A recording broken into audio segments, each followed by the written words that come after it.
Today I ask the Lord to give me the words and the courage to speak during this time of emancipation about some of the unspeakable acts of history, which must be made right for salvation to come to this house, this community, this country, and this world. We are about to celebrate emancipation and independence at a time in the world where there are so many conflicting and difficult matters before us. We, however, have to address them in order for history to be righted. There are many wrongs which have to be righted.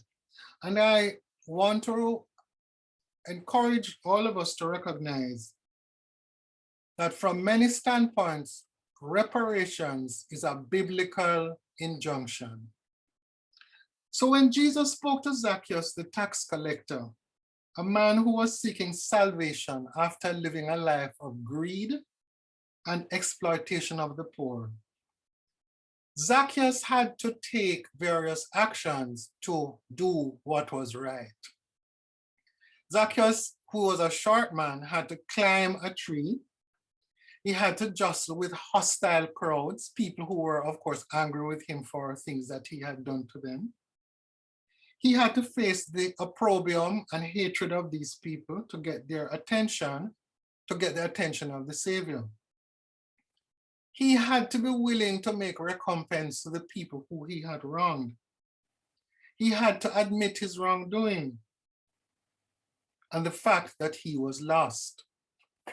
So I would like to encourage people in their own time to read Luke chapter 19, which is at the heart of today's reflections on reparations and the issue of emancipation.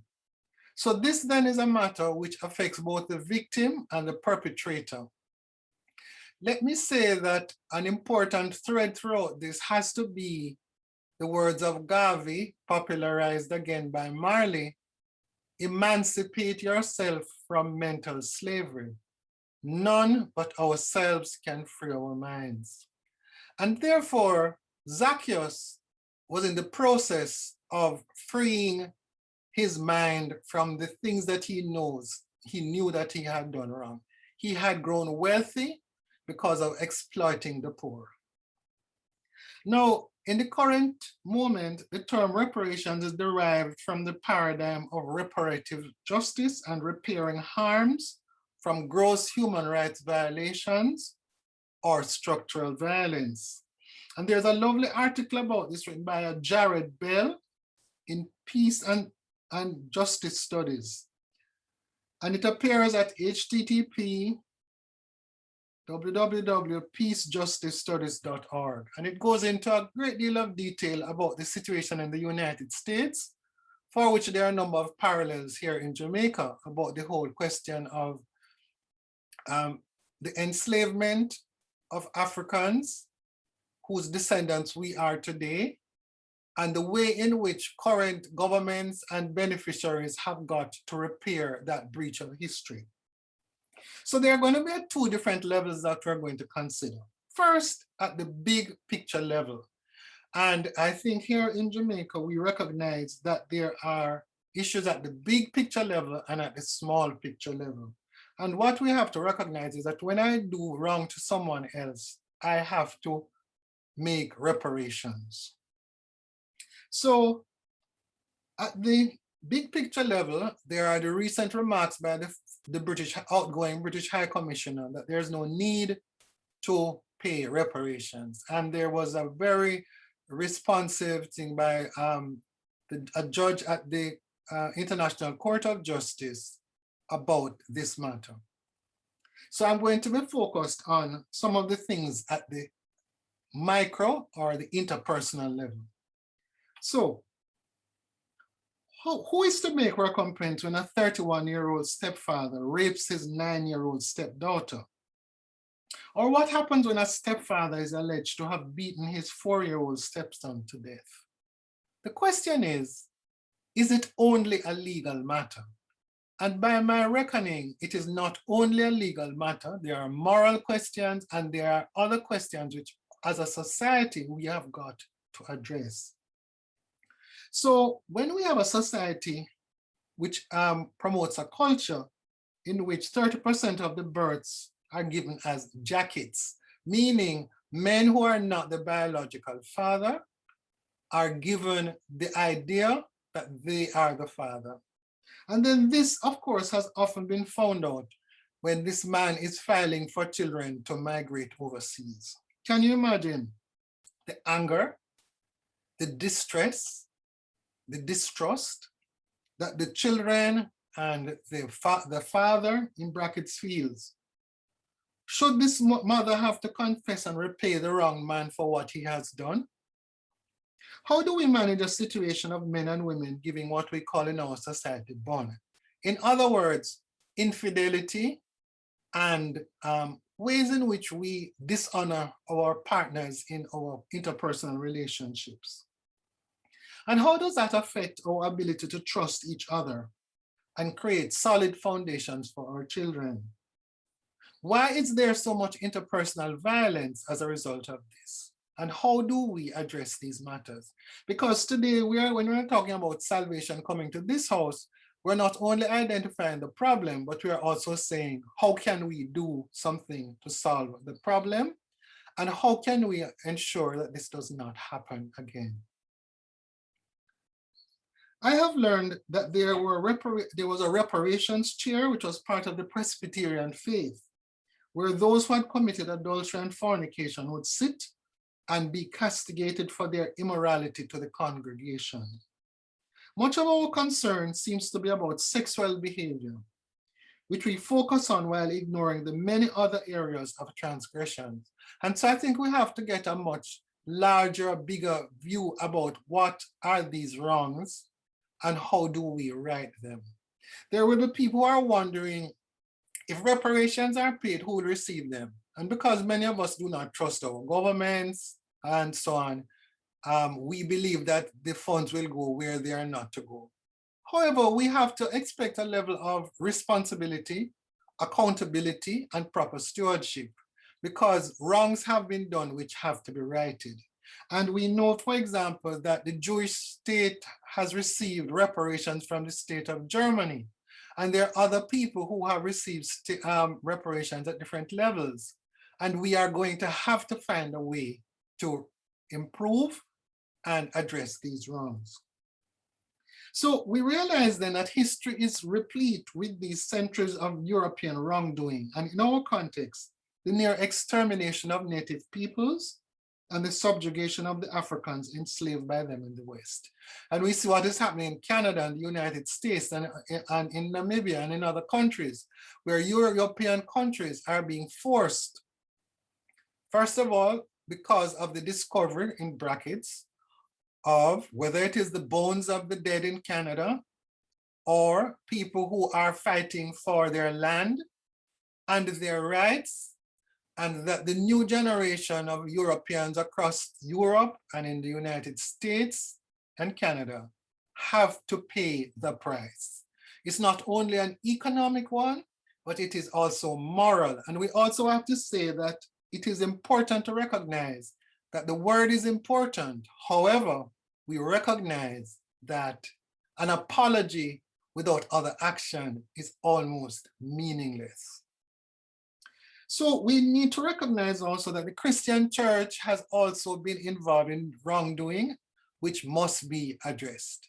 And I personally agree that the Roman Catholic Church must admit its wrongdoing in many different areas in terms of sexual misconduct, which is one of the areas for which compensation has had to be paid in some countries, but also in terms of the schools in Canada and the United States, which were established literally to exterminate the culture of the subjugated native people.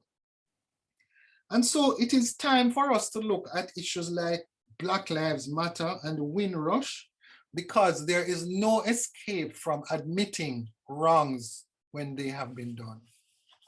I then also want us to think about The people who are the beneficiaries in this generation cannot fail to admit that the things that were done by their grandparents must have had a benefit for them, and that they still need to repair what has been done. And I just had the thought of the town in the United States which had been burnt down, which people had not admitted to. And 100 years later, they now have to admit it. Now that relates to something else that we're talking about. We're talking about the need for people to admit wrongdoing. We're not talking about guilt, but we're talking about the admission of wrongdoing. And we go back to Zacchaeus. He realized that he would have had to pay the people back, and in more ways than one. I want to also bring to the attention of the persons listening an important article written by Louis Marston.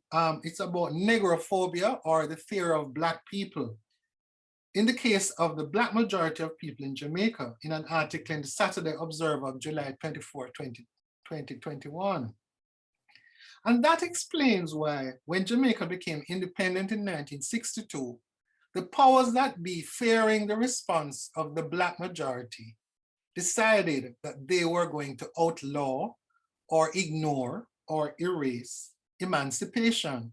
But you cannot have independence without emancipation. And emancipation is essentially a sacred act where people who have been enslaved are able to celebrate the efforts of their resistance and resilience. And so that helps us here in Jamaica to understand why we have concepts like nothing black and good, how you're black and ugly, and why some of us are still bleaching our skin and have a great deal of difficulty in recognizing that God has not made any mistakes by making us in his or her likeness. And so it's important to overcome this idea that the Black in the flag at that time was to do with hardship. Instead, it has to do with the resilience and all of the ways in which people who have been enslaved for hundreds of years rise over the adversity. So we recognize then that there are many things that have to be done in order for this emancipation to be successful. And so we know about the importance of apologies. We know about the need to release both parties, the perpetrator as well as the person who has been wronged. And we must be able to live and worship, and we need to have the economics and the land and all of the things that have been removed from us. We therefore need to look at legal recompense. We need to have places of healing where we can weep and lay prostrate on the ground, because some of this requires emotional release and catharsis. We need to have aesthetic beauty and so on that helps us to remember the good in the world, because quite often we are only aware of the bad things that are happening. So we need our artists and our athletes and all of these people in the world who are celebrating our resilience and survival. And then we are going to need people with all kinds of skills, lawyers and pastors and psychologists and historians and many other people who help us to understand these difficult, problematic, and matters that need to be addressed skillfully, but with commitment. So when Jesus said to Zacchaeus, "Today salvation has come to this house, because this man too is a son of Abraham. For the Son of Man came to seek and to save what was lost." And so we're looking at trying to retrieve what has been lost. And therefore, we're talking about repair and reparations. And so I'm going to leave with a thought, and people will have an opportunity to go and read, from our own poet, Muta Baruka, who has a poem about what is described as the thieving legacy, where he demands the return of everything stolen from the descendants of the Africans enslaved in the West and elsewhere. And I'm not going to read all of it, but I'm going to read a part of it. It says,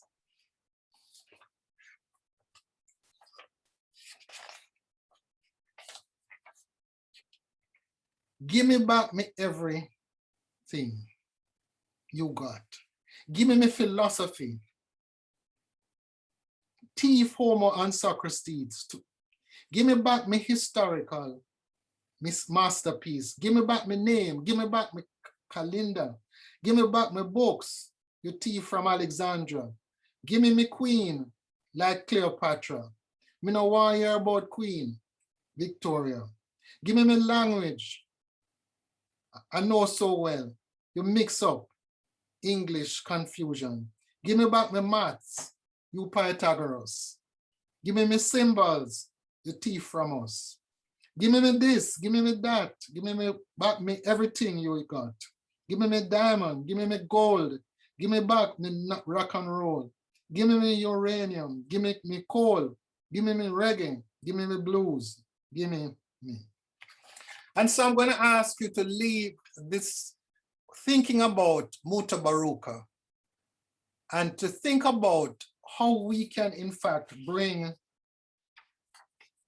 emancipation and restoration to this house. Today, salvation must come to this house. Thank you.